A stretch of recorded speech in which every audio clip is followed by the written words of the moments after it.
Penyanyi Reza Artamevia dilaporkan seorang wanita berinisial IM ke Mapolda Metro Jaya Jumat siang.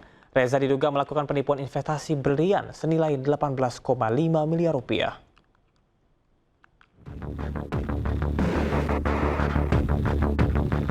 Penyanyi Reza Artamevia dan satu orang rekannya berinisial RA dilaporkan oleh seorang wanita berinisial IM terkait kasus dugaan penipuan dan tindak pidana pencucian uang pada Jumat siang. Kronologi bermula saat Reza Artamevia bersama temannya RD mengajak IM untuk bisnis berlian dengan menjanjikan sejumlah keuntungan. Karena tertarik, korban menyerahkan uang secara bertahap kepada pelantun lagu pertama itu sebesar 18,5 miliar rupiah. Setelah melakukan pembayaran secara bertahap, Reza memberikan jaminan berupa 9 buah berlian. Namun setelah diperiksa keasliannya, ternyata berlian tersebut imitasi alias palsu. Kecewa, pelapor melayangkan somasi dan meminta agar uang senilai 18,5 miliar rupiah dikembalikan. Namun hingga pembuatan laporan ke Mapolda Metro Jaya, Reza tidak juga mengembalikan uang. Menurut pelapor dan korban, terlapor ini mengajak korban untuk bisnis berlian dengan menjanjikan keuntungan. Akhirnya korban menyerahkan uang secara bertahap kepada terlapor 18,5 miliar rupiah dan diberikan jaminan oleh para terlapor 9 buah berlian. Kemudian terlapor menjanjikan akan mengembalikan uang korban berikut keuntungannya senilai 21,3 miliar rupiah. Setelah jaminan 9 buah berlian ini diterima oleh korban mengecek ke lab dan ternyata hasilnya adalah synthetic diamond. Saat ditemui wartawan di Bareskrim Polri, Reza membantah dirinya melakukan penipuan. Reza justru mengatakan dirinya merupakan pihak yang dirugikan oleh IM. Intinya, saya punya berlian senilai 150 miliar. 150 miliar itu ada di pihak mereka. Kemudian sudah diserahkan dan sudah diserahkan, buktinya ada ininya tadi tuh sudah diserahkan pada tanggal, kita nggak usah, intinya kita sudah serahkan dan sudah diperiksa bersama. Hal ini karena Reza telah menyerahkan berlian senilai 150 miliar rupiah namun baru diberikan uang sebesar 18,5 miliar rupiah. Saat ini Reza Artamevia telah melaporkan IM ke Mapolda Metro Jaya. Tim Liputan iNews melaporkan. Pemirsa, kawasan Muara Angke Penjaringan Jakarta Utara kembali terendam banjir rob yang cukup parah akibat air pasang laut. Jalan yang menghubungkan beberapa RT juga terendam banjir dengan ketinggian hampir mencapai 1 meter.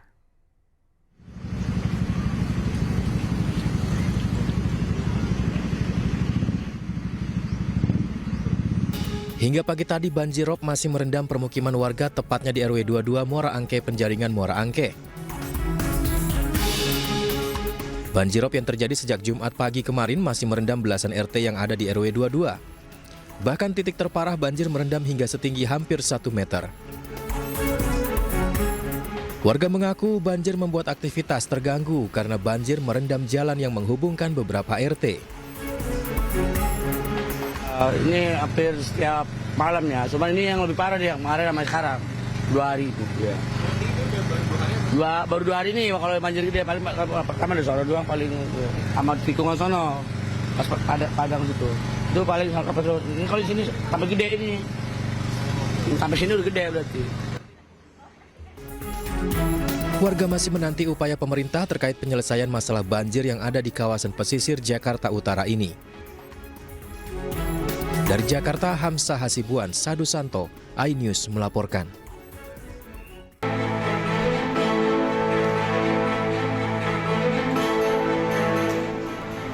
Kobaran api membakar bagian dalam gudang tenan produk perawatan tubuh di lantai 1 Mall Galaxy Surabaya, Jawa Timur. Asap tebal yang disebabkan kebakaran ini membuat panik para pengunjung hingga berhamburan keluar mal.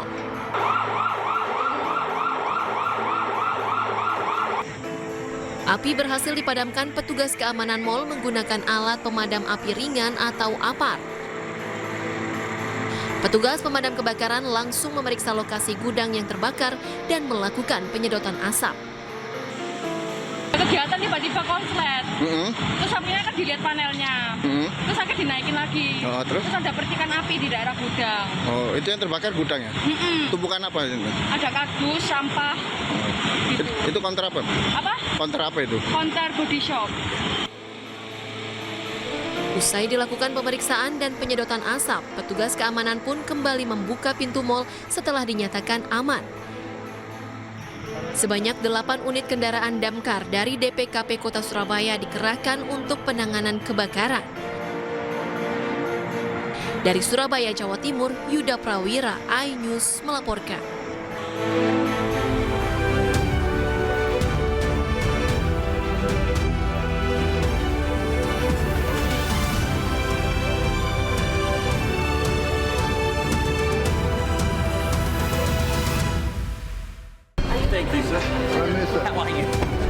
Presiden Prabowo Subianto menggelar pertemuan bilateral dengan Perdana Menteri Selandia Baru di Kota Lima, Peru.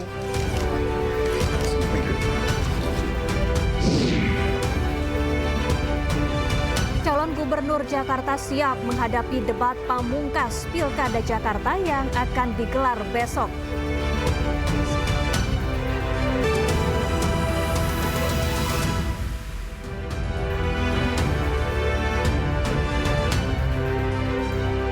Halo, selamat sore pemirsa. Demikian tadi berita pilihan iNews Sore bersama saya Syafaati Suryo. Informasi pertama di iNews Sore, pemirsa, 2 bocah di Ponorogo, Jawa Timur terjebak banjir saat tengah memancing di sungai. Proses penyelamatan berjalan dengan dramatis.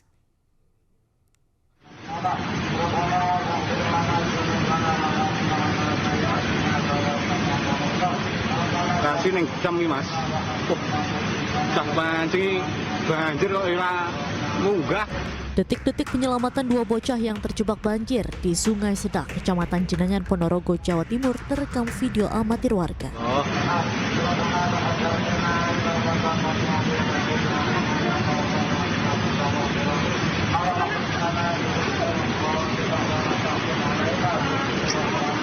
Awalnya kedua korban tengah memancing, meski sebelumnya telah diingatkan agar tidak memancing di tengah sungai. 2 korban kemudian nekat menyeberang dan memancing di atas batu besar di tengah sungai. Saat tiba-tiba banjir datang, 2 korban berusaha menepi, namun air meninggi dan arus kian deras.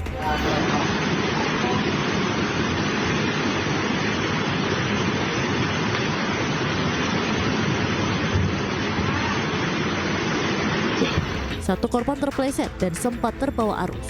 Beruntung, warga berhasil menolong dan mengevakuasi keduanya ke tepi sungai. Meski basah kuyup, 2 korban berhasil selamat.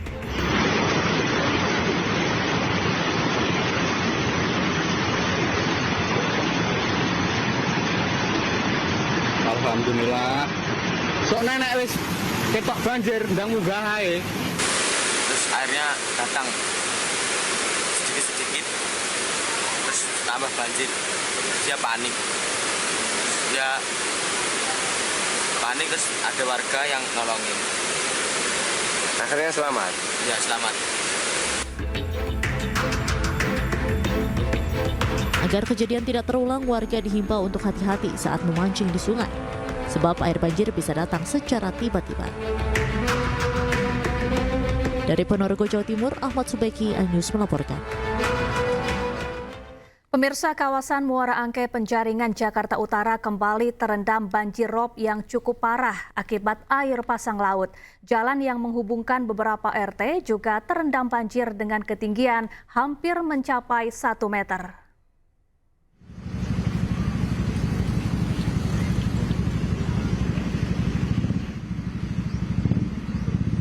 Hingga pagi tadi banjir rob masih merendam permukiman warga, tepatnya di RW 22 Muara Angke Penjaringan, Muara Angke. Banjirop yang terjadi sejak Jumat pagi kemarin masih merendam belasan RT yang ada di RW 22. Bahkan titik terparah banjir merendam hingga setinggi hampir 1 meter. Warga mengaku banjir membuat aktivitas terganggu karena banjir merendam jalan yang menghubungkan beberapa RT. Ini hampir setiap malam ya, cuma ini yang lebih parah dia kemarin sama sekarang 2 hari itu. Ya. Baru 2 hari ini kalau banjir gede paling pertama di sono doang paling sama tikungan sono pas padang situ. Itu paling ini kalau di sini sampai gede ini. Sampai sini udah gede berarti. Warga masih menanti upaya pemerintah terkait penyelesaian masalah banjir yang ada di kawasan pesisir Jakarta Utara ini. Dari Jakarta, Hamzah Hasibuan, Sadu Santo, iNews melaporkan. Jembatan gantung Lewi Awi di Desa Parakan Besi, Lebak, Banten ambruk. Diduga jembatan ambruk akibat termakan usia. Akibatnya puluhan siswa terpaksa menyeberangi sungai untuk sampai ke desa lainnya.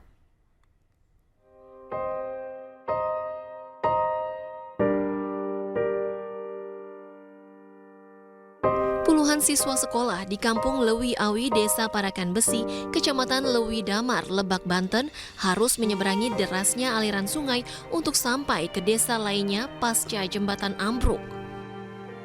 Jembatan gantung sepanjang 70 meter dengan bentangan 1 meter ini ambruk akibat termakan usia. Beruntung putusnya jembatan berusia 15 tahun ini tidak menelan korban jiwa. Alhasil untuk sampai ke desa terdekat, warga terpaksa memutar sejauh 20 km. Udah rapuh gitu. Ini kan terputus, Pak. Sementara warga lewat mana, Pak, aksesnya, Pak? Kalau warga lewatnya ya mungkin kalau misalnya dari Kampung Lewi Sabrang mau ke luar, apa mau ke pasar, apa mau ke kota itu lewat Bojongmanik, lewat Parakan Besi sekitar 20 kilo. Kampung Lewi Awi. Tadi habis sekolah terus menyeberang lewat sini? Iya. Soalnya nggak ada jalan lagi. Nggak ada jalan lagi? Iya. Sekolahnya di mana emang? Di SMP 4 Lewi Damar. SMP 4 Lewi Damar. Waktu pagi juga lewat mana? Waktu pagi lewat sungai. Lewat sungai.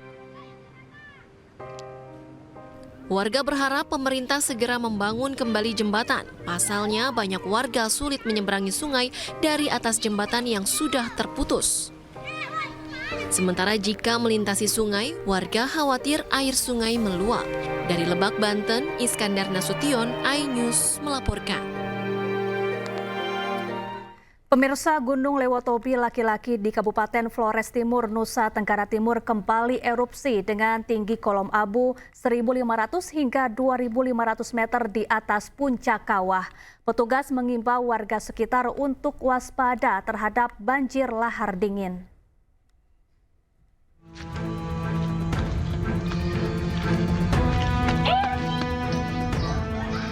Gunung Lewotobi laki-laki di Kabupaten Flores Timur, Nusa Tenggara Timur kembali erupsi dengan tinggi kolom abu 1.500 hingga 2.500 meter di atas puncak kawah. Kolom abu teramati berwarna putih hingga abu dengan intensitas tebal condong ke arah barat dan barat laut.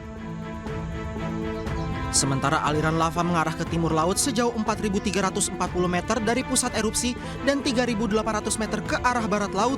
Selain itu sempat terjadi 1 kali gempa tektonik lokal selama 9 menit. Masyarakat di sekitar gunung diimbau untuk tidak beraktivitas apapun dalam radius 7 km dari pusat erupsi.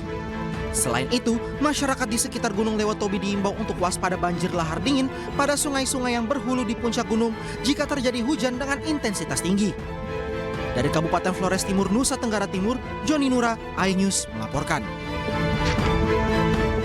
Anda kembali di iNews Sore, pemirsa. Momen penyesalan dan kekecewaan Ketua Umum PSSI Erick Thohir terekam kamera pasca Timnas Indonesia dikalahkan Jepang 4-0. Kita simak pernyataan Erick Thohir berikut ini.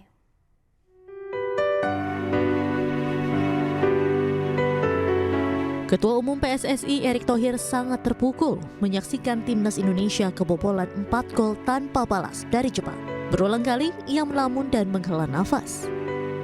Tak berapa lama Erick Thohir menemui para pemain Timnas dan mengungkapkan kekecewaannya. Namun Erick Thohir menegaskan ini adalah tanggung jawabnya. After the match, I meet the media. They're all outside. What I say to them is my responsibility as the president of the federations. All the result we have, I bring the coach, I bring all the players to believe in the projects. The question, do you all still believe in this project? Do you still believe on me as a leader? Yes. Because otherwise, I'm willing to step down. I'm willing to stepping down as the president of Indonesian Football Federations because it's my responsibilities. So we're still together. Yes. We have 5 matches, 3 homes, 2 away. We need 9 points to be number 3 or number 4, even number 4. So tonight, I want every individual in this room to review what went wrong. If you want to stay as a team. Tetap semangat Garuda, masih ada harapan. Sementara itu pemirsa, Timnas Arab Saudi telah tiba di Bandara Soekarno-Hatta, Tangerang, Banten, Jumat malam. Arab Saudi akan menghadapi Timnas Indonesia pada 19 November mendatang di Stadion Utama Gelora Bung Karno, Jakarta.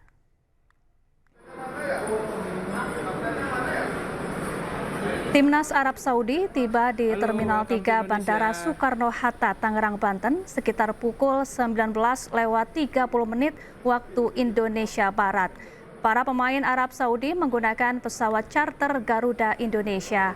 Diketahui Arab Saudi baru menyelesaikan pertandingan lanjutan grup C melawan Australia. Arab Saudi dan Australia bermain tanpa gol. Selanjutnya Arab Saudi akan melawan Timnas Garuda pada 19 November mendatang.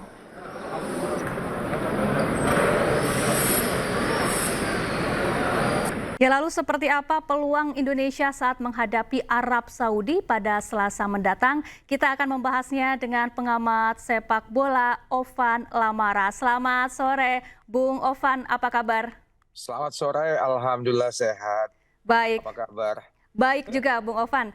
Ovan, kemarin Indonesia sebenarnya punya peluang di babak pertama. Kenapa kemudian peluang Rafael Struijk dan kawan-kawan tak berbuah gol? Apakah lini serang kita memang masih kurang?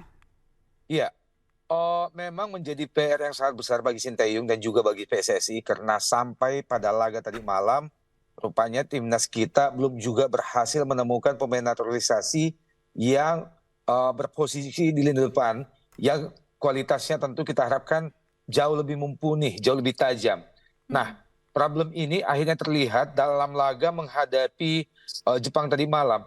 Sebetulnya jauh sebelumnya sejak di Piala Asia, problem itu terlihat. Apalagi di grup C, putaran ketiga kualifikasi Piala Dunia grup Asia ini, masalah tumpulnya lini depan kita dalam penyelesaian akhir menjadi semakin terlihat ya. Kalau kita mengamati dari 4 atau 5 laga yang kita lakukan di terakhir ini, lini depan kita masih lumayan mandul ya. Hanya bisa membukukan 4 gol sejauh ini. Kemudian puncaknya adalah tadi malam, bagaimana di menit-menit awal sebetulnya ini dia peluang yang ada itu, Ragnar Oratmangun ya begitu terbuka, tinggal berhadapan 1 lawan 1 dengan penjaga gawang. Namun kalau kita melihat sepertinya kepercayaan diri tidak terlalu penuh oleh Oratmangun saat berhadapi penjaga gawang sekaliber penjaga gawang Jepang ini. Seandainya ini menghadapi tim negara sekelas Cina atau bahkan di bawah misalnya Vietnam atau Thailand, mungkin kepercayaan dari seorang Ragnar mungkin muncul untuk bisa mengeksekusi peluang itu. Tapi ini yang dihadapi oleh Oratmangun tadi malam adalah penjaga gawang Jepang yang memang tampil sangat percaya diri. Sehingga ini masalah mental ya, masalah ketajaman. Nah yang kedua, kalau kita melihat penampilan kita tadi malam, jujur saya sepanjang keberadaan Sinteyong terutama dalam 1 tahun belakangan ini, sejak di Piala Asia Qatar beberapa bulan yang lalu, akhir tahun lalu dan di awal tahun di Januari, saya masih terus mengkritisi tentang strategi yang diterapkan oleh Sinteyong. Dan puncaknya hari ini, saya harus mengatakan bahwa satu-satunya yang konsisten dari seorang Sinteyong adalah inkonsistensi dalam menurunkan barisan pasukannya. Baik. Bagaimana tidak, dari satu laga ke laga yang lain, perubahan itu kerap terjadi. Saya belum menemukan Sinteyong menetapkan sebuah starting 11 atau the winning team hingga tadi malam. Bung Ovan, jadi dengan kalah 4 gol tanpa balas ini apakah juga akan berpengaruh ke mental para pemain dan bagaimana nanti peluangnya saat melawan Arab Saudi Selasa besok? Ya, tentu sangat berpengaruh. Di awal memasuki putaran ketiga ini, sebetulnya Ketua Umum PSSI, Pak Erick Thohir, telah menargetkan agar timnas ini mendapatkan atau mampu mendapat 15 poin di grup C ini. Untuk bisa memastikan bahwa di ujung nanti posisi Indonesia akan aman jika tidak di posisi ketiga grup, paling tidak di posisi keempat, sehingga kita masih memiliki peluang untuk lolos ke putaran keempat. Ya, artinya masih ada peluang untuk menuju Piala Dunia 2026. Nah, pertanyaannya sekarang adalah PSSI dalam hal ini Ketua Umum kan tim sepak bola atau 11 pemain yang berada di lapangan ini ibaratnya puzzle yang lagi disusun oleh pelatih.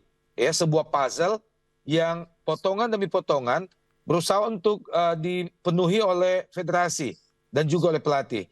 Nah, oleh federasi, puzzle atau potongan demi potongan puzzle ini sudah berusaha untuk dipenuhi oleh Ketua Umum sesuai dengan kebutuhan tim misalnya. Kemudian semakin ke sini, sebaliknya kita melihat performa dari timnas ini kok seperti semakin menjauh dari target itu.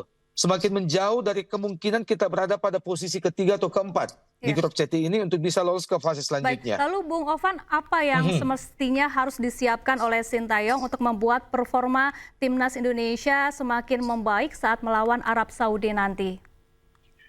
Ya, mungkin sudah saatnya Sinteyong untuk berhenti bereksperimen, mencoba ada waktu 3 hari ini untuk bisa menemukan 11 pemain terbaik, 11 pemain yang paling siap, 11 pemain yang memiliki jam terbang yang lebih dari cukup, 11 pemain yang sudah tercipta chemistry di antara mereka untuk diturunkan sebagai starting 11, sebagai pemain yang akan tampil sejak menit awal menghadapi Arab Saudi nanti.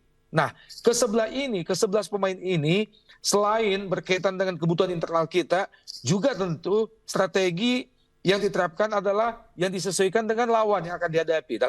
Dalam hal ini Arab Saudi.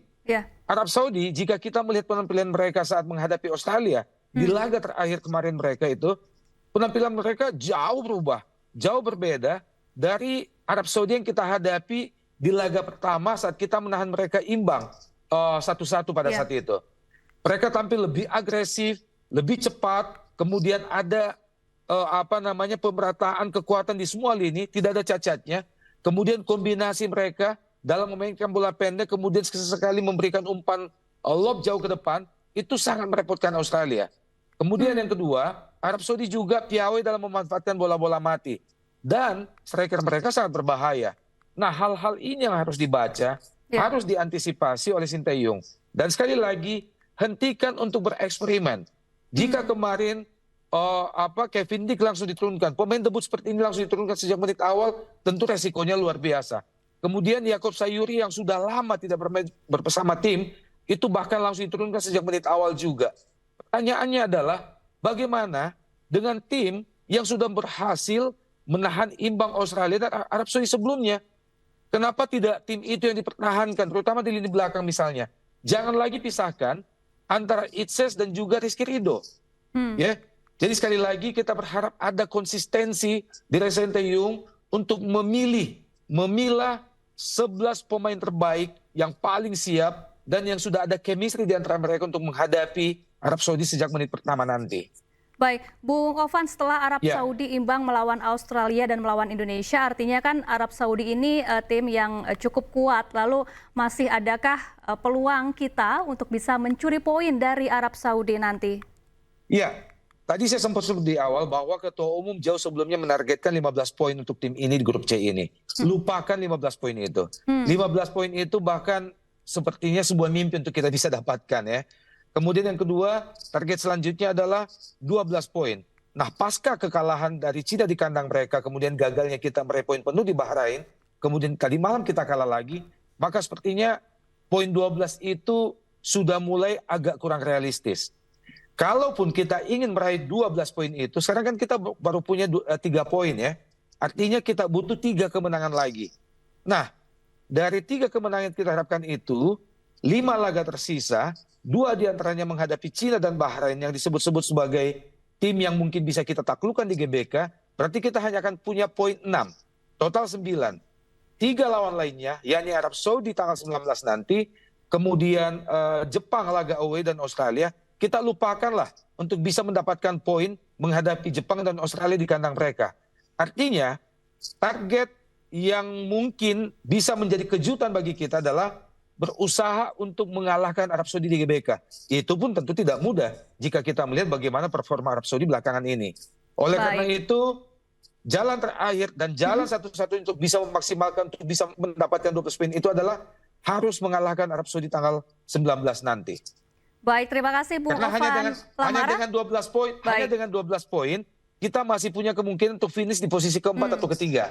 Gitu. Oke, baik. Terima kasih Bung Ovan Lamara, pengamat sepak bola, telah bergabung bersama kami di iNews Sore. Semoga performa timnas Indonesia semakin gemilang dan bisa mencuri poin saat melawan Arab Saudi Selasa mendatang. Terima kasih. Amin. Pemirsa, pengorbanan dan kerja keras supporter Indonesia untuk skuad Garuda memang luar biasa. Salah satunya saat para supporter berupaya membentangkan gambar raksasa yang menutupi salah satu tribun Stadion GBK untuk menyemangati para pemain timnas.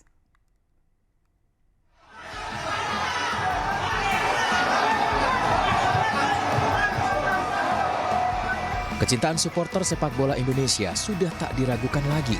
Lihatlah saat laga Indonesia melawan Jepang kemarin. Supporter Indonesia La Grande Indonesia berusaha keras membuat gambar raksasa Godzilla melawan Gundala Putra Petir.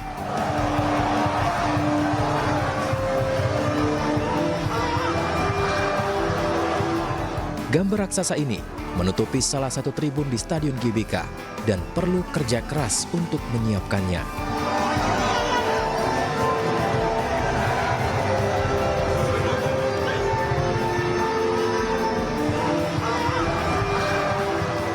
Sejumlah supporter harus bahu-membahu menarik tali panjang yang mengangkat gambar raksasa tersebut. Di tengah guyuran hujan, perlahan-lahan gambar raksasa mulai terbentang.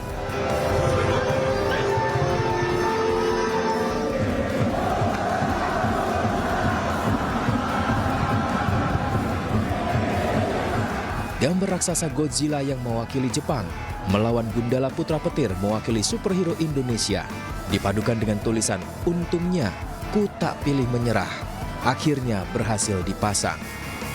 Koreografi ini mewakili perasaan supporter yang tak pernah menyerah mendukung perjuangan timnas Indonesia melawan tim kuat manapun.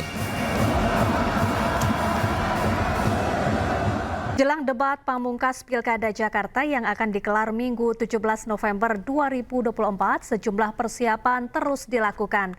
3 paslon menyatakan telah siap menjalani debat ketiga.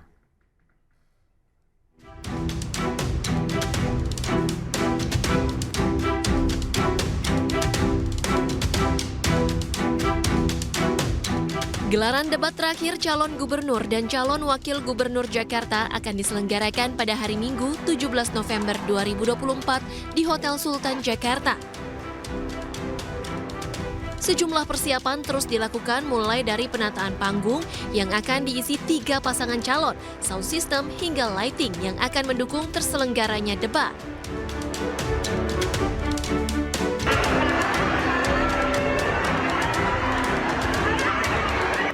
Sementara calon gubernur Jakarta nomor urut 1 Ridwan Kamil dan juga calon gubernur Jakarta nomor urut 3 Pramono Anung menyatakan keduanya siap menghadapi debat pamungkas Pilkada Jakarta yang akan digelar Minggu esok.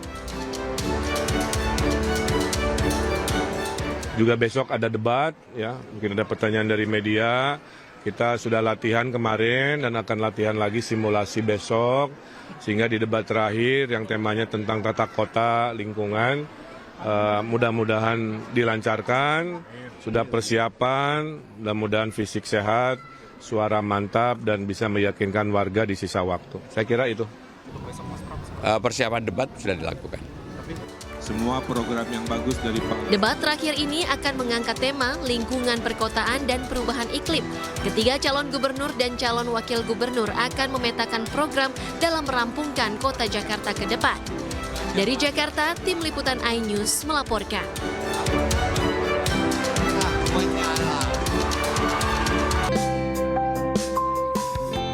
Ratusan warga di Kampung Kebonjati, Kecamatan Cikole sangat antusias mengikuti bakti sosial Pasar Murah dan pemeriksaan kesehatan gratis yang digelar Partai Perindo bersama pasangan calon wali kota dan wakil wali kota Sukabumi Ahmad Fahmi di Dasembada. Kegiatan ini merupakan bentuk komitmen Partai Perindo dalam mengawal kemenangan pasangan nomor urut 1 ini. Di setiap titik kan ada ciri khas tertentu ya, termasuk di sini jumlah pesertanya juga lebih banyak, layanannya juga lebih banyak, seperti itu, dan melibatkan berbagai komunitas serta relawan yang pendukung kami Dida.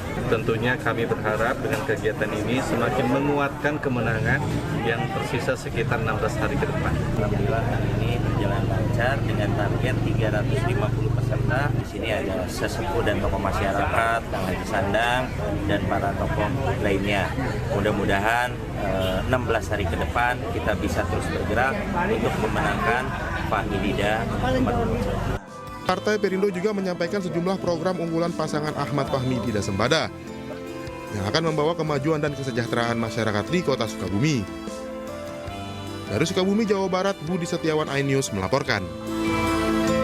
Pemirsa, calon gubernur Jakarta nomor urut 1 Ridwan Kamil menyapa warga kawasan Kapuk, Jakarta Barat. Sementara calon wakil gubernur Jakarta nomor urut 1 Suswono mengikuti rangkaian senam bersama warga di Blok M hingga Tebet.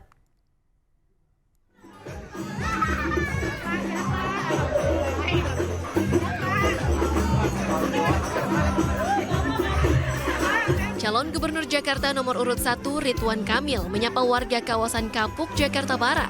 Kedatangan RK disambut meriah oleh warga sekitar, warga saling berebut bersalaman dengan antusias. Pada kesempatan ini, Ridwan Kamil juga menyempatkan diri untuk berdialog, menyerap aspirasi dan makan siang bersama warga sekitar. RK mensosialisasikan program renovasi rumah hingga penghijauan untuk memperbaiki suasana kampung-kampung di Jakarta.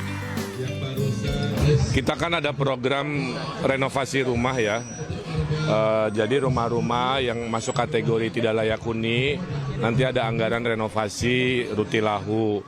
Saya melakukan ini dulu udah hampir 200.000 rumah di kepemimpinan sebelumnya, maka itu juga akan kita lakukan agar kampung-kampung ini tidak terlihat kumuh dan miskin ya. Dengan program kesejahteraan tadi sudah dipaparkan, mereka akan banyak tabungan karena sekolah swasta kan digratiskan dan lain-lain. Ditambah dengan program perbaikan kampung, renovasi kampung, insya Allah apa yang kita lihat sekarang dalam 5 tahun ada perubahan-perubahan signifikan.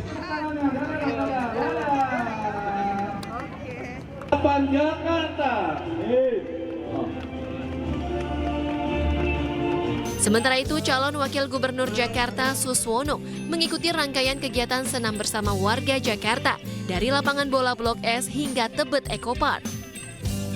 Pagi ini, lapangan Blok S Jakarta Selatan dipenuhi semangat para emak-emak peserta senam Nusantara. Cawagup Suswono hadir sejak pukul 6 untuk bergabung dengan ribuan warga yang rutin menggelar senam setiap akhir pekan. Setelah dari Blok S, Suswono melanjutkan kegiatannya di Tebet Eco Park. Suswono mengapresiasi kebersamaan di Tebet Eco Park dan berjanji akan memperbanyak ruang hijau di Jakarta jika terpilih. Ya, juga senam hari ini di Eco Park. Ya, Anda lihat sendiri Eco Park ini tempat yang sangat sejuk, ya, enak, rindang, ya. Dan inilah yang seharusnya diperbanyak oleh pemerintah daerah. Oleh karena ketika Ridho nanti Allah takdirkan menang, maka kami akan membangun Eco Park seperti ini di berbagai wilayah, ya, sehingga akan banyak orang. Kita lihat coba dari mulai anak-anak sampai kakek-kakek nggak ada yang sedih, semua bahagia di sini. Menurut Suswono, dengan kebersamaan akan menjadikan Jakarta kota yang sehat dan berdaya. Dari Jakarta, tim liputan iNews melaporkan. Sementara itu, kegiatan calon gubernur Jakarta nomor urut 3 Pramono Anung bersepeda mengelilingi Jalan Protokol Jakarta dan pasangannya Rano Karno menghadiri deklarasi relawan Bank Japra Indonesia.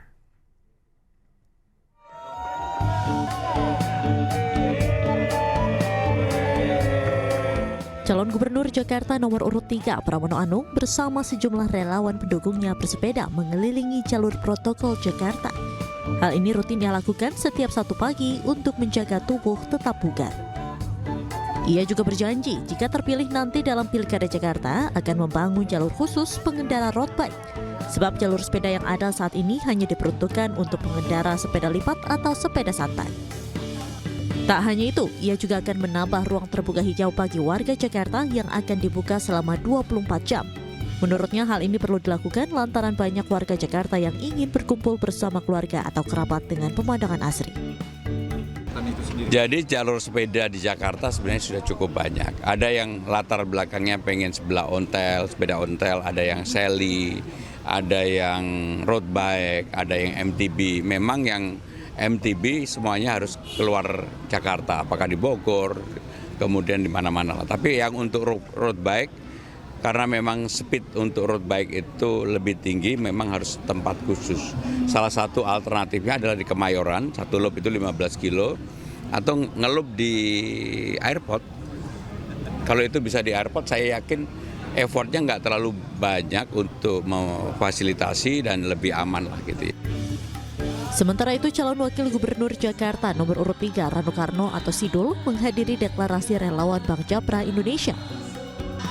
Deklarasi yang digelar di kawasan Buncit Raya, Mampang, Jakarta Selatan Jumat malam ini berlangsung meriah dan dihadiri ratusan anggota relawan. Sidul mengaku bahagia dan bangga atas dukungan relawan dan yakin bakal menang Pilkada Jakarta satu putaran. Ya, alhamdulillah lah. Ya, semakin banyak kita didukung kan semakin kita semangat sebetulnya untuk melanjutkan sisa masa kampanye yang tinggal 10 hari lagi ini. Artinya ya ini adalah kita bangga dan bahagia lah. Terutama memang jujur hari ini walaupun dalam tanda kutip letih, tapi artinya hasilnya maksimal. Diketahui seluruh pasangan calon gubernur dan wakil gubernur Jakarta untuk selanjutnya akan menjalani debat pamungkas yang akan diselenggarakan pada Minggu 17 November 2024 di Hotel Sultan Jakarta. Dari Jakarta, tim liputan iNews melaporkan. Jelang debat pamungkas Pilkada Jakarta yang akan digelar Minggu 17 November 2024, sejumlah persiapan terus dilakukan. 3 paslon menyatakan telah siap menjalani debat ketiga.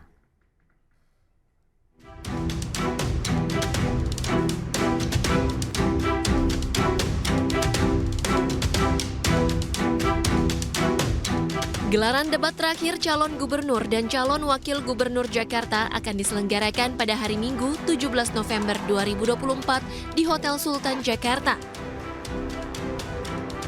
Sejumlah persiapan terus dilakukan mulai dari penataan panggung yang akan diisi 3 pasangan calon, sound system hingga lighting yang akan mendukung terselenggaranya debat.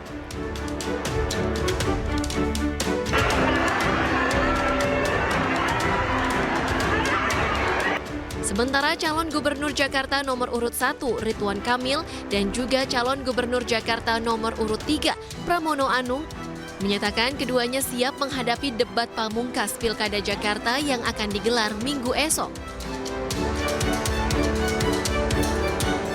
Juga besok ada debat, ya, mungkin ada pertanyaan dari media. Kita sudah latihan kemarin dan akan latihan lagi simulasi besok, sehingga di debat terakhir yang temanya tentang tata kota, lingkungan, mudah-mudahan dilancarkan, sudah persiapan, mudah-mudahan fisik sehat, suara mantap, dan bisa meyakinkan warga di sisa waktu. Saya kira itu.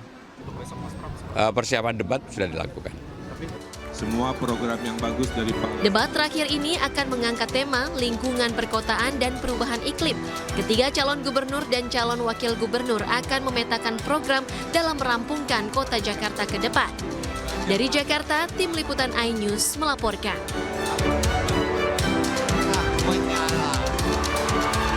Kita beralih ke informasi lain, pemirsa. Majelis Wali Amanat Universitas Indonesia mengklarifikasi penangguhan gelar Dr. Menteri Bahlil Lahadalia.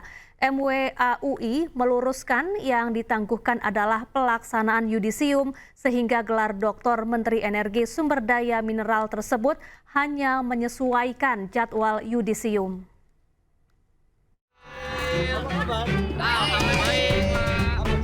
Usai kampus Universitas Indonesia menunda kelulusan dan pemberian gelar Doktor Menteri SDM Bahlil Lahadalia sebagai mahasiswa program Strata 3 Sekolah Kajian Strategik dan Global UI.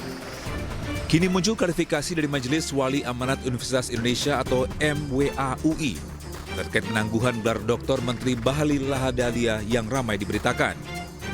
MWAUI meluruskan yang ditangguhkan adalah pelaksanaan yudisium, sehingga gelar Doktor Menteri Energi Sumber Daya Mineral tersebut hanya menyesuaikan jadwal yudisium, sehingga yudisium yang akan dilaksanakan November 2024 ditangguhkan hingga genap 4 semester penuh.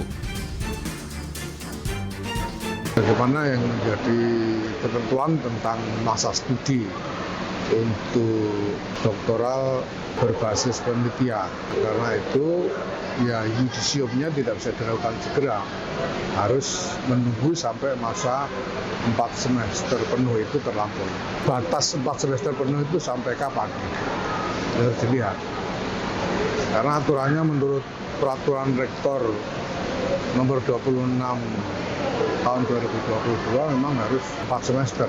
Ya, yudisiumnya harus menunggu sampai seluruh masa studi itu terlalu. Itu aja. Sebelumnya, Bahlil mengklaim berdasarkan surat rekomendasi yang didapat dari UI, dirinya tidak ditangguhkan. Bahlil pun mengaku memang belum dinyatakan lulus dari studi doktor oleh UI karena masih harus mengikuti proses yudisium pada Desember mendatang. Saya belum tahu isinya ya, Tapi yang jelas bahwa kalau rekomendasinya mungkin sudah dapat, saya sudah dapat. Di situ yang saya pahami bukan ditangguhkan, tapi memang wisuda saya itu harusnya di Desember. Dan saya kan dinyatakan lulus itu kan setelah yudisium. Dan yudisium saya kan Desember. Sebelumnya, kampus Universitas Indonesia mengeluarkan surat menunda kelulusan dan pemberian gelar Doktor Menteri SDM Bahlil Lahadalia sebagai mahasiswa program Strata 3 Sekolah Kajian Strategik dan Global UI. Dalam surat yang dikeluarkan, UI juga meminta maaf atas kegaduhan yang timbul dalam proses akademik Ketua Umum Partai Golkar. UI menilai ada pelanggaran selama proses akademik Bahlil hingga pihak kampus UI akan melakukan penyelidikan. Pada 16 Oktober 2024, Bahlil Lahadalia dinyatakan meraih gelar Doktor SKSG UI. Bahlil lulus S3 dalam waktu 1 tahun dan 8 bulan dengan predikat cum laude. Namun kelulusannya menuai polemik.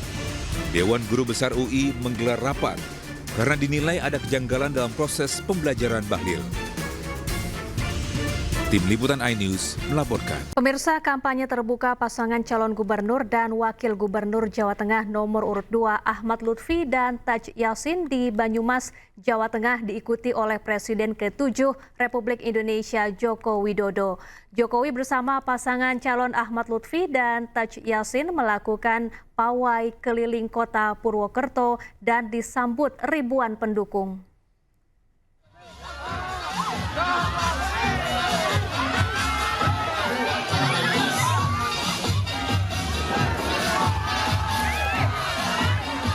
Kampanye terbuka yang digelar paslon gubernur dan wakil gubernur Jawa Tengah nomor urut 2 dihadiri Presiden ke-7 Joko Widodo. Kampanye dilakukan dengan cara pawai keliling kota Purwokerto. Jokowi mendampingi Ahmad Lutfi dan Taj Yassin menaiki mobil bak terbuka.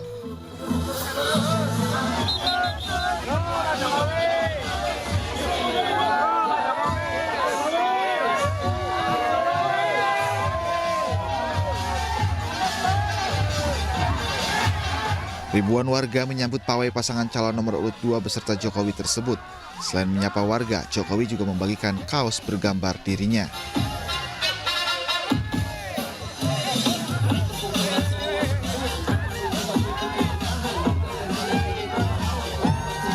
Jokowi mengaku mendukung pasangan calon Ahmad Lutfi dan Taj Yassin yang didukung Partai Kimplas.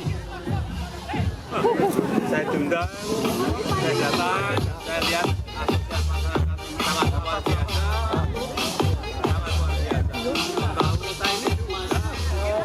datang karena saya mendukung. Selain mendatangkan Jokowi, kampanye paslon nomor urut 2 ini juga menggelar sembako murah berupa beras. Warga yang telah mendapatkan kupon ini bisa menebus beras seberat 2,5 kg hanya sebesar Rp2.500. Dari Banyumas, Jawa Tengah, Saladin Ayubi, iNews melaporkan. Sementara itu, calon gubernur Jawa Tengah nomor urut 1 Andika Perkasa dan Cawagup Jawa Tengah nomor urut 1 Hendrar Prihadi bertemu petani di Kecamatan Kayen, Pati, Jawa Tengah. Andika menerima keluh kesah petani terutama masalah air dan pupuk serta harga gabah yang anjlok saat panen raya.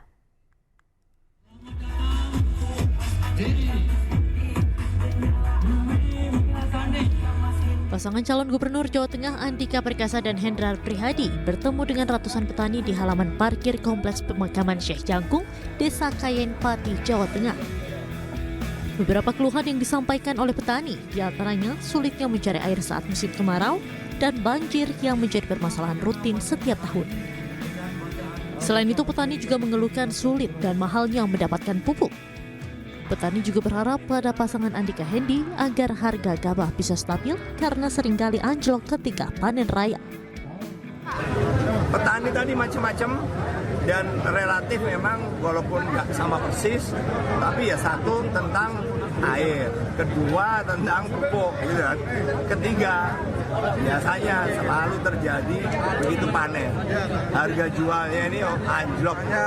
Para petani itu mendapatkan pupuk yang bagus, terus pengairan yang bagus karena cuaca kayak gini tuh jarang hujan, jarang Mas gitu. Harapan para petani Pati itu pengennya pupuk gampang, terus pengairan yang bagus. Setelah menerima berbagai keluhan petani, Andika berjanji telah menyiapkan strategi khusus jika terpilih menjadi gubernur Jateng. Dari Pati, Jawa Tengah, Lazarus Sandi, iNews melaporkan. Pemirsa, Presiden Prabowo Subianto menggelar pertemuan bilateral dengan Perdana Menteri Selandia Baru di sela-sela kunjungan kenegaraan ke Peru dalam rangka KTT APEC 2024. Sebelumnya, Presiden Prabowo telah melakukan pertemuan bilateral dengan Presiden Vietnam serta Perdana Menteri Kanada. Thank you, sir. Prime Minister. How are you? Good to see you officially. Thank you. You've had a busy day.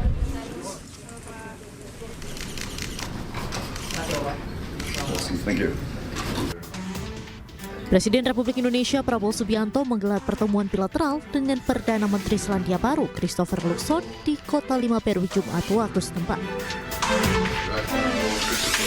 Pertemuan ini berlangsung di sela-sela kunjungan kerja Presiden Prabowo dalam rangka konferensi tingkat tinggi KTT APEC 2024 di Peru.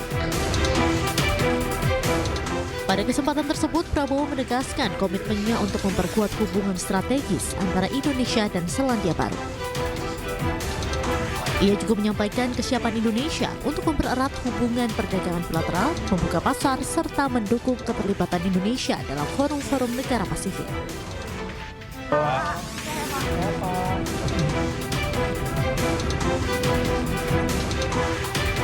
Sebelumnya pada hari yang sama, Presiden Prabowo menggelar pertemuan bilateral dengan Presiden Jenderal Luong Chong di Swiss Hotel Lima, Peru. Dalam pertemuan itu, Prabowo mengatakan Indonesia mempunyai komitmen kuat untuk mempererat proses ratifikasi Perjanjian Zona Ekonomi Eksklusif atau ZEE dengan Vietnam. Prabowo juga mengucapkan selamat kepada Jenderal Luong Chong atas pelantikannya sebagai Presiden Vietnam pada 22 Oktober 2024.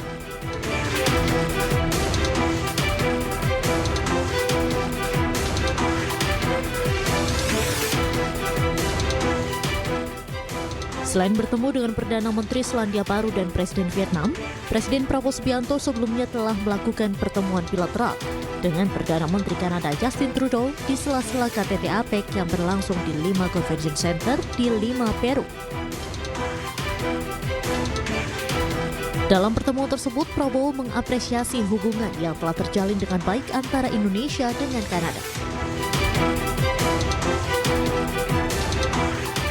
Prabowo menyoroti soal kerjasama yang dapat dikembangkan lebih lanjut oleh kedua negara, mulai dari perikanan, manufaktur, dan energi terbarukan. Presiden Prabowo membeberkan Indonesia memiliki banyak sumber energi terbarukan.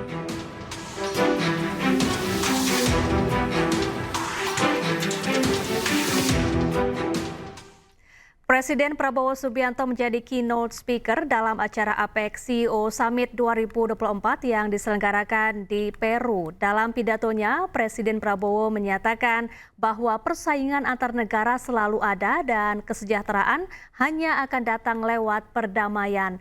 Prabowo juga ajak negara-negara APEC untuk berkolaborasi dengan Indonesia dalam mengolah berbagai sumber daya yang ada. Geopolitical tension, but I am an optimist in the interests of humanity. I believe that the leaders of the great powers of the world, in the final analysis, will always opt for the common good. I believe that prosperity can only come from peace. Peace comes from understanding. Understanding comes from engagement and negotiation.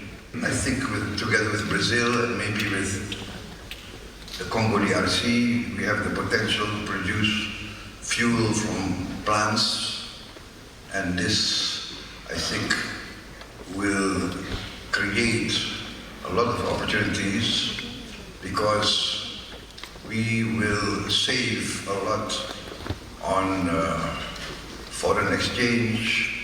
The funds will circulate within our own economy. Kita beralih ke informasi lain, pemirsa. Majelis Wali Amanat Universitas Indonesia mengklarifikasi penangguhan gelar Dr. Menteri Bahlil Lahadalia. MWAUI meluruskan yang ditangguhkan adalah pelaksanaan yudisium sehingga gelar Dr. Menteri Energi Sumber Daya Mineral tersebut hanya menyesuaikan jadwal yudisium.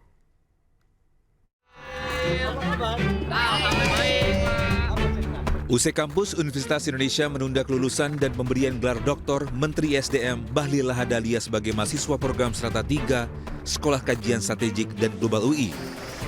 Kini muncul klarifikasi dari Majelis Wali Amanat Universitas Indonesia atau MWAUI terkait penangguhan gelar Dr. Menteri Bahlil Lahadalia yang ramai diberitakan. MWAUI meluruskan yang ditangguhkan adalah pelaksanaan yudisium, sehingga gelar Dr. Menteri Energi Sumber Daya Mineral tersebut hanya menyesuaikan jadwal yudisium, sehingga yudisium yang akan dilaksanakan November 2024 ditangguhkan hingga genap 4 semester penuh. Bagaimana yang menjadi ketentuan tentang masa studi untuk doktoral berbasis penelitian. Karena itu ya yudisiumnya tidak bisa dilakukan segera. Harus menunggu sampai masa 4 semester penuh itu terlampaui. Batas 4 semester penuh itu sampai kapan? Harus dilihat. Karena aturannya menurut Peraturan Rektor nomor 26 tahun 2022 memang harus 4 semester. Ya, yudisiumnya harus menunggu sampai seluruh masa studi itu terlalu. Itu aja. Sebelumnya, Bahlil mengklaim berdasarkan surat rekomendasi yang didapat dari UI, dirinya tidak ditangguhkan. Bahlil pun mengaku memang belum dinyatakan lulus dari studi doktor oleh UI karena masih harus mengikuti proses yudisium pada Desember mendatang. Saya belum tahu isinya ya, Tapi yang jelas bahwa kalau rekomendasinya mungkin sudah dapat, saya sudah dapat. Di situ yang saya pahami bukan ditangguhkan, tapi memang wisuda saya itu harusnya di Desember. Dan saya kan dinyatakan lulus itu kan setelah yudisium. Dan yudisium saya kan Desember. Sebelumnya, kampus Universitas Indonesia mengeluarkan surat menunda kelulusan dan pemberian gelar Doktor Menteri SDM Bahlil Lahadalia sebagai mahasiswa program Strata 3 Sekolah Kajian Strategik dan Global UI. Dalam surat yang dikeluarkan, UI juga meminta maaf atas kegaduhan yang timbul dalam proses akademik Ketua Umum Partai Golkar. UI menilai ada pelanggaran selama proses akademik Bahlil hingga pihak kampus UI akan melakukan penyelidikan.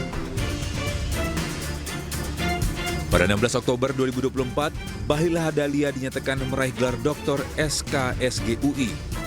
Bahlil lulus S3 dalam waktu 1 tahun dan 8 bulan dengan predikat cum laude.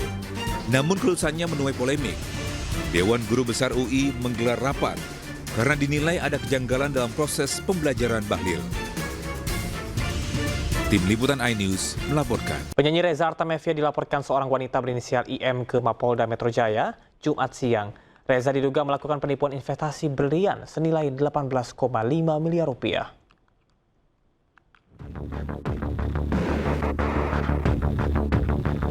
Penyanyi Reza Artamevia dan 1 orang rekannya berinisial RA dilaporkan oleh seorang wanita berinisial IM terkait kasus dugaan penipuan dan tindak pidana pencucian uang pada Jumat siang. Kronologi bermula saat Reza Artamevia bersama temannya RD mengajak IM untuk bisnis berlian dengan menjanjikan sejumlah keuntungan. Karena tertarik, korban menyerahkan uang secara bertahap kepada pelantun lagu pertama itu sebesar 18,5 miliar rupiah. Setelah melakukan pembayaran secara bertahap, Reza memberikan jaminan berupa 9 buah berlian. Namun setelah diperiksa keasliannya, ternyata berlian tersebut imitasi alias palsu. Kecewa, pelapor melayangkan somasi dan meminta agar uang senilai 18,5 miliar rupiah dikembalikan.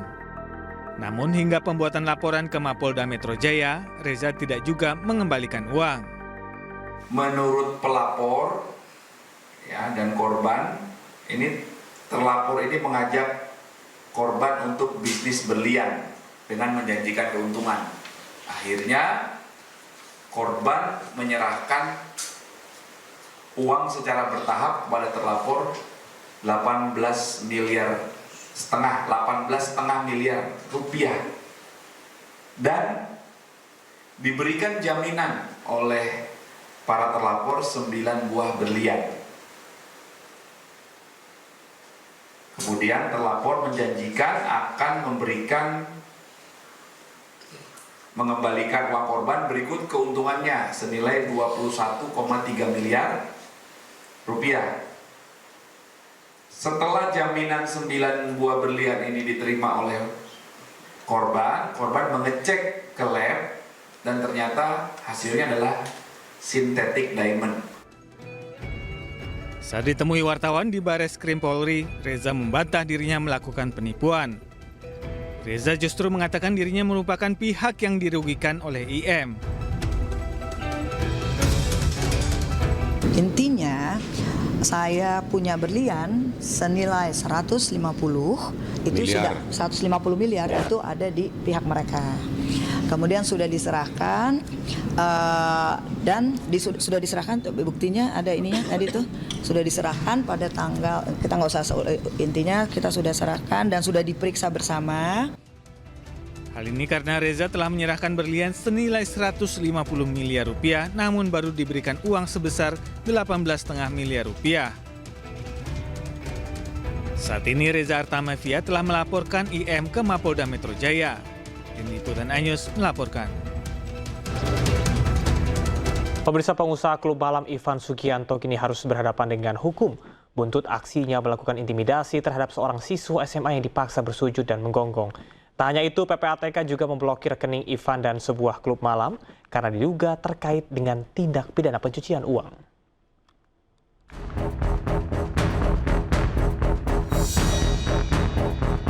Ivan Sugianto kini harus menanggung buah dari perbuatannya. Ia harus berurusan dengan hukum setelah aksi intimidasinya ke seorang siswa dilaporkan salah seorang guru ke pihak berwajib hingga berujung pada penangkapan Ivan. Usai ditetapkan sebagai tersangka, Pusat Pelaporan dan Analisis Transaksi Keuangan PPATK juga telah memblokir rekening milik Ivan dan rekening sebuah klub malam yang diduga milik Ivan. Alasan PPATK memblokir rekening Ivan dan sebuah klub malam diduga terkait pencucian uang.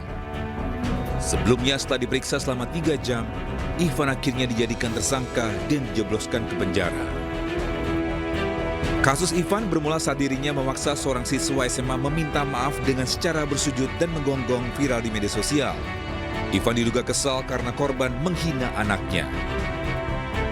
Sebelum ditangkap, Ivan sempat melakukan klarifikasi, meminta maaf serta menyesali perbuatannya karena membuat kegaduhan Ivan minta maaf ke orang tua korban dan pihak sekolah.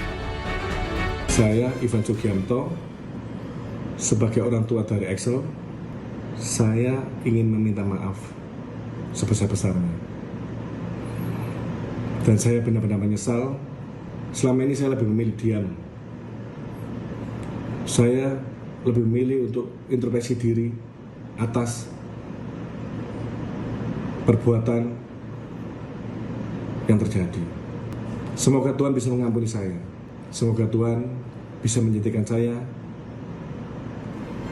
menjadi manusia yang lebih baik. Ivan dijerat pasal Undang-Undang Perlindungan Anak dan perbuatan tidak menyenangkan dengan ancaman penjara 3 tahun. Tim Liputan iNews melaporkan.